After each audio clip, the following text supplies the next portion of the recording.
안녕하세요. 인도네시아에서 사역하고 세계총회 선교회에서 파송받은 이바울 선교사입니다. 저는 오늘 선교, 전도, 생명을 살리는 시작이다라는 제목으로 함께 나누려고 합니다. 선교, 전도란 무엇인가? 복음을 들어보지 못한 또는 아직 받아들이지 못한 지인이나 처음 만나는 사람들에게 복음을 전하는 것을 말합니다. 복음이란 무엇인가? 이것은 예수님께서 우리 죄를 위해 죽으시고 장사 지낸 바 되셨다가 선언하신 대로 다시 살아나셨고 누구든지 회개하고 예수님을 믿음으로 구원을 얻는다는 진리입니다. 즉 선교 전도는 복음을 전하는 데 있어 사람과 사람이 만나 상호작용을 함으로써 비롯됩니다. 만남이 없이 복음을 전할 길은 없습니다. 저는 이것을 시작이라고 말하고 싶습니다. 요즘 코로나19 시대에서는 사람 만날 일이 매우 적어지고 있습니다. 만남 그 자체가 부담으로 다가오기도 합니다. 복음을 전할 기회가 그만큼 적어지고 있다는 이야기입니다. 그래서 최첨단 시대를 살아가는 지금은 미디어를 통해 세상 끝까지 찾아가기도 합니다. 또한 온라인 커뮤니티 어플들을 통해서도 대면과는 많은 차이가 있지만 그럼에도 만남은 이루어집니다. 다만 미디어와 커뮤니티 어플들은 복음을 전하는 데 있어 제한이 많음을 부인할 수 없음은 우리 모두가 인정하고 있을 것입니다. 그래서 코로나19 시대에서도 만남은 매우 중요합니다. 뿐만 아니라 전도가 이루어진 후에도 영적 성장 훈련으로 이루어져야 하기 때문입니다. 전도 프로그램은 오래전부터 많이 나오고 있습니다. 오이코스, 사역리, 글없는 책 등등 여러 단체들에 의해 많은 전도 방법들이 있습니다. 오이코스 전도법은 관계 전도를 중심으로 이루어집니다. 사역리는 캠퍼스에서 대학생들에게 전도하는 대표적인 방법입니다. 글없는 책은 어린이 전도협회에서 학교 앞 공원 등등에서 전도하는 대표적인 전도 방법입니다. 이렇게 탁월한 모든 전도 방법들은 이웃에게, 지인에게, 친구들에게, 어린아이들에게 복음을 전하는 데 있어 항상 전제되는 것이 있는데 바로 만남입니다. 만남이 없이는 아무런 역사가 일어나지 않습니다. 예수님 역시 제자들을 부르실 때 제자들과 대면했습니다. 사마리아 여인에게 진리를 전할 때에도 예수님은 여인을 대면했습니다. 사도 바울 역시 그랬습니다. 이러한 만남을 통해서 예수님의 사역은 이루어져 갔습니다. 한국을 찾았던 선교사들 역시 복음을 듣지 못한, 복음을 받아들이지 못한 이들을 위해 먼 길을 선택하였던 것입니다. 우리 삶 속에서도 전도뿐만이 아닌 많은 사역 가운데 만남은 많은 영향력을 미치고 있음을 우리는 알고 있습니다. 만남은 우리의 삶에서 떼어놓을 수 없는 것 중에 하나입니다. 우리 삶의 일부인 만남이라는 사건을 우리는 어떻게 적용하며 살아야 할 것인가 질문을 하게 됩니다. 본론입니다. 인도네시아는 6개 종교를 인정하는 국가입니다. 그중 이슬람교가 94%를 육박합니다. 그 다음으로는 개신교가 5%, 가톨릭이 0.7% 등등으로 종교가 분포되어 있습니다. 인도네시아는 다수가 이슬람 종교입니다. 그들에게 복음을 전한다는 것은 모든 종교가 마찬가지이겠지만 바위의 계란치기와도 같습니다. 그럼에도 그들에게 복음을 전할 기회가 있음을 나누고자 합니다. 그들은 유일신 하나님을 믿습니다. 믿음의 조상 아브라함이 있습니다. 다만 그의 아들 이삭이 아닌 이스마엘이 그의 후손이 됩니다. 우리는 이것을 기회로 삼고 복음을 전도하는데 이 방법을 우리는 띠가 사자, 애니띠가 전도법이라고 말합니다. 훈련을 받은 전도자들은 평화의 사람을 찾습니다. 이것이 바로 첫 번째 이루어지는 만남입니다. 평화의 사람을 통해서 그 지역의 복음의 통로를 여는 것입니다. 이 만남은 매우 중요합니다.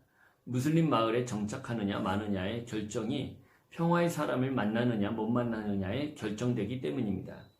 그 귀한 만남을 우리는 경솔히 대처해서는 안 될 것입니다.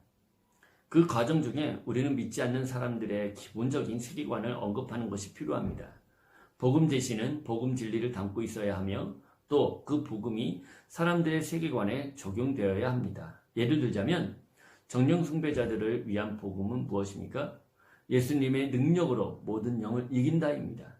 불교 신자와 힌두교 신자들을 위한 복음은 예수님의 능력은 윤회의 사슬을 끊고 그들을 천국으로 인도한다는 겁니다. 무슬림이나 유대인들을 위한 복음은 예수님의 능력은 선행으로 구원을 얻을 수 있다는 헛된 그들의 종교 체계를 파하고 그들에게 참된 구원을 준다입니다.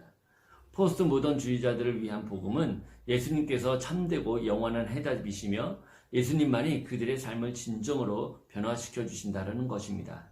이제 우리는 이해 가능한 방식으로 복음을 제시해야 하며 사람들의 필요를 겨냥하여 전해야 합니다. 복음의 본질은 항상 동일합니다. 예수님의 죽으심, 장사, 부활, 그리고 예수님의 이름을 믿음으로 얻는 구원입니다. 그러나 전하는 방식은 때와 장소에 따라 얼마든지 달라질 수 있습니다. 많은 전도 방법 중 무슬림을 부딪힘이나 갈등 없이 그리스도께로 인도할 수 있는 가장 빠르고 효과적인 방법으로 N3가 있습니다. N3에서는 5단계를 5발걸음이라 말합니다. 그 첫 번째로는 연결고리를 만들어라 입니다. 다음 2가지 질문을 통해서 모든 사람과 이 단계를 이룰 수 있습니다. 당신은 누구이신가요? 그리고 당신은 요즘 어떻게 지내십니까? 입니다. 그리고 그들의 가족들과 가까워지는 시간을 가지고 다정하고 열린 마음가짐을 유지해라 입니다. 즉 다정한 대화를 통해 관계를 만들어내라는 말입니다. 2번째 발걸음은 하나님을 향하게 하라. 이 단계에서는 질문과 관찰을 가지고 이뤄낼 수 있습니다. 그 질문은 당신의 종교는 무엇인가요? 당신은 힌두교인인가요? 이슬람교인이신가요? 불교인이신가요? 아니면 기독교인이신가요? 대부분의 종교들은 한결같이 비슷하지 않나요? 우리는 모두 하나님을 기쁘시게 하기 위해 노력하고 있고 그렇게 살면 언젠가 천국에 들어갈 수 있을 것이라고 생각하며 우리의 죄의 빚을 갚으려고 노력하지 않나요? 우리는 모두 죄를 짓고 있어요. 그렇죠? 심지어 착한 사람도 죄를 짓고 살지요. 죄를 짓는 것은 너무도 쉽지만 하나님께 우리가 지은 죄의 빚을 갚는 것은 정말 어려운 일이에요. 그렇지 않나요? 당신의 종교를 따라 죄의 빚을 갚기 위해 무엇을 하고 계신가요? 라는 질문들입니다. 즉, 영적인 문제들로 옮겨가는 것입니다. 세상의 일상적인 대화에서 기회를 찾아 진리의 말씀인 복음으로 이끌기 위한 단계입니다. 3번째 발걸음은 잃어버린 자신을 포기하라. 전도하려는 사람들에게 하나님을 기쁘시게 하고 자신의 죄를 용서받기 위해 자신의 종교를 따라 행하고 있는 것들이 무엇인지 물어본 후 그들이 행하고 있는 2-3가지의 것들을 우리에게 말하도록 합니다. 당신의 죄는 완전히 용서받으셨나요? 그러면 언제 당신의 죄가 완전히 용서받을 수 있을까요? 결국 최후의 심판날에 당신의 죄가 완전히 용서받게 될 것 같나요? 그리고는 내가 믿는 것은 다름을 알려줍니다. 즉, 우리의 공통된 죄의 문제를 이야기하고 그들이 종교적 의무를 실패하여 신앙적으로 좌절했던 경험들을 스스로 말할 수 있도록 하는 것입니다. 4번째로는 복음으로 인도하라. 처음과 마지막 희생 이야기를 해주고 그 이야기의 끝을 그리고 바로 그것이 저희 죄가 이미 완전히 용서받았다는 것을 알고 있는 이유입니다. 라고 말하면서 마무리합니다. 희생 이야기는 무슬림들에게는 매우 중요한 사건으로서 결정적입니다. 끝으로 5번째는 결심하게 하라. 방금 제가 한 말들이 일리가 있지 않나요?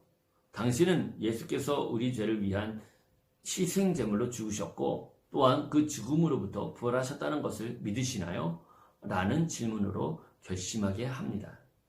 이러한 내용을 토대로 태어나면서부터 무슬림이었던 몇몇 이들에게 복음을 전한 사례들을 나누려고 합니다.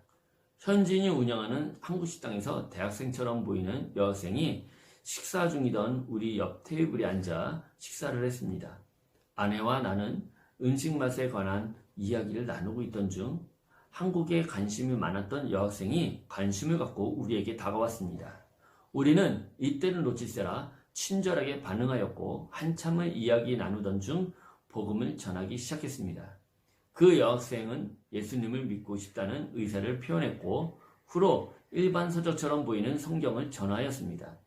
한동안 말씀을 주고받던 중 부모에게 성경을 들키는 바람에 소식이 끊기는 안타까운 일들이 있었습니다.